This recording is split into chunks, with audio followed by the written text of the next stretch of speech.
ప్రభువైన యేసుక్రీస్తు పరిశుద్ధ నామములో మీ అందరికీ కూడా శుభవందనములు తెలియజేస్తున్నాను. మరి ఈ యొక్క ఛానల్‌ని సబ్స్క్రైబ్ చేసుకోండి. అనేక మందికి షేర్ చేయండి. మరి ఈ యొక్క ఛానల్ ద్వారా మీరు అనేక మందికి సువార్తను అందిస్తారని ఆశిస్తూ మరి ఈ యొక్క ఆహ్, వర్తమానాన్ని మీకు అందిస్తున్నాను. మరి నేడు మనకి ఇండియన్ క్రిస్టియన్ డే. ఇది జరుపుకోవడానికి కారణమైన వ్యక్తిని గురించి ఈరోజు మనం తెలుసుకుందాం. ప్రతి సంవత్సరం కూడా మనము ఒక వ్యక్తి గురించి లేదా క్రిస్టియానిటీ గురించి, క్రైస్తవత్వం గురించి మాట్లాడుతున్నామంటే మన ఆత్మీయ జీవితంలో, మన సాక్ష్యంలో, మన జీవితంలో, మన సంఘాల్లో కూడా సమాజంలో ఇంకా ప్రభావితంగా ముందుకు దూసుకు వెళ్ళాలని ఆశిస్తున్నాను. ఎందుకంటే క్రైస్తత్వం అనేది లేదా ఒక వ్యక్తికో, ఒక వర్గానికో, లేకపోతే ఒక స్థలానికో మరి సంబంధించింది కాదు.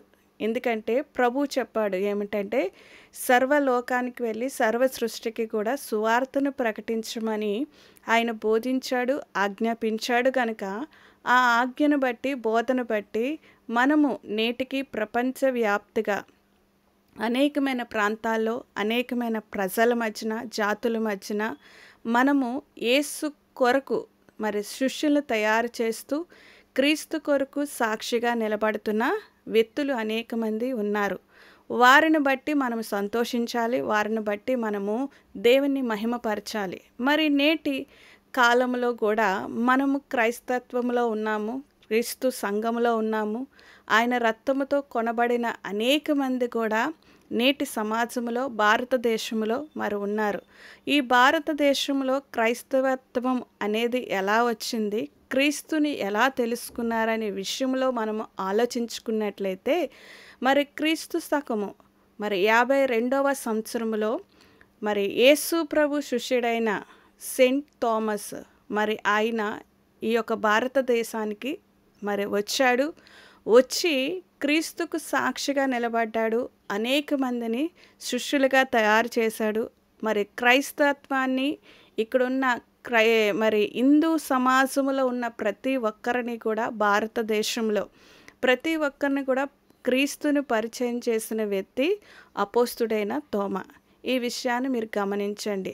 భారతదేశంలో ఒక అపోహ ఉంది. ఏంటంటే బ్రిటిష్ వారు వచ్చి మనకి క్రీస్తుని పరిచయం చేశారని చాలామంది మరి అపోహపడుతున్నారు. అది నిజం కాదు. కానీ మనకి క్రైస్తవత్వము, క్రీస్తును పరిచయం చేసిన వ్యక్తి ఎవరంటే ఈ అపోస్తుడైన తోమా. ఈయన 52వ సంవత్సరంలో కేరళ రాష్ట్రంకి వచ్చినప్పుడు ఆయన మరి అనేక మందికి, కేరళ రాష్ట్రంలో అనేక మందికి క్రీస్తుని కనపరిచాడు.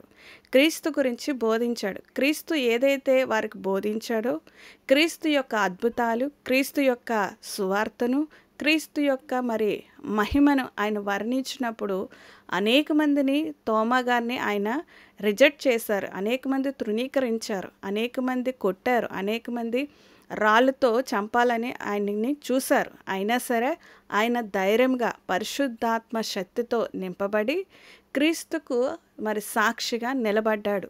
మరి ఆ ప్రాంతంలో అనేకమైన ప్రాంతాల్లో ఆయన సేవ చేశాడు. ఎక్కడంటే కేరళ రాష్ట్రంలో, చెన్నై రాష్ట్రంలో, మరి అనేకమైన పంజాబ్ రాష్ట్రాల్లో కూడా ఆయన సేవ చేశాడు.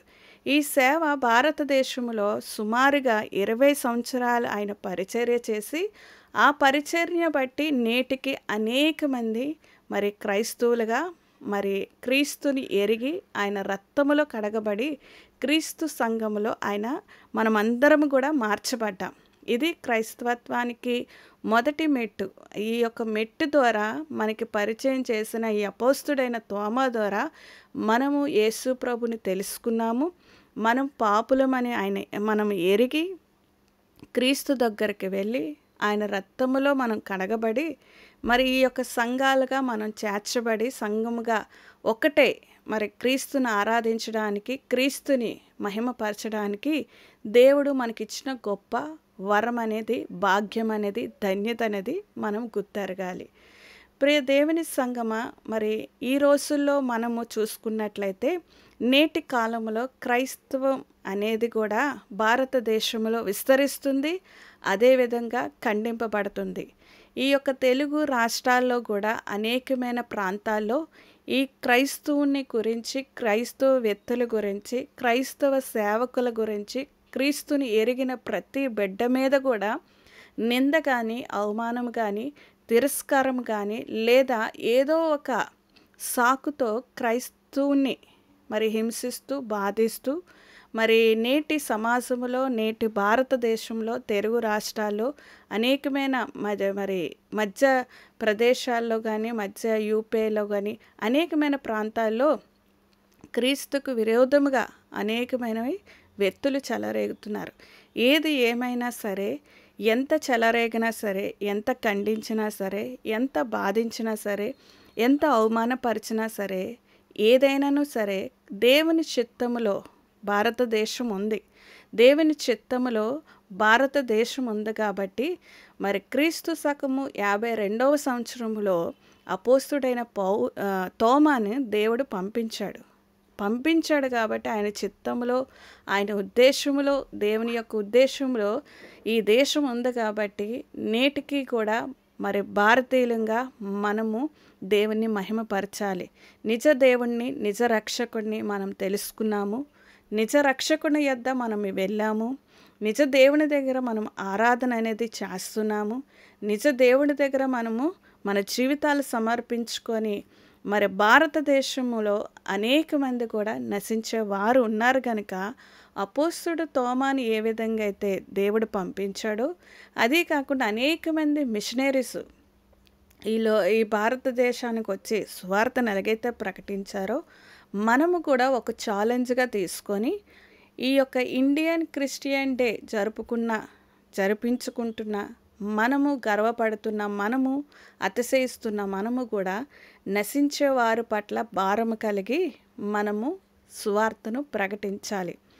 తృణీకరింపబడతాము, లేకపోతే మనల్ని వెలివేస్తారు, అవమానిస్తారని మనం ఒక అడుగు వెనక వేస్తే మరి క్రైస్తత్వం అనేది కూడా అభివృద్ధి చెందదు.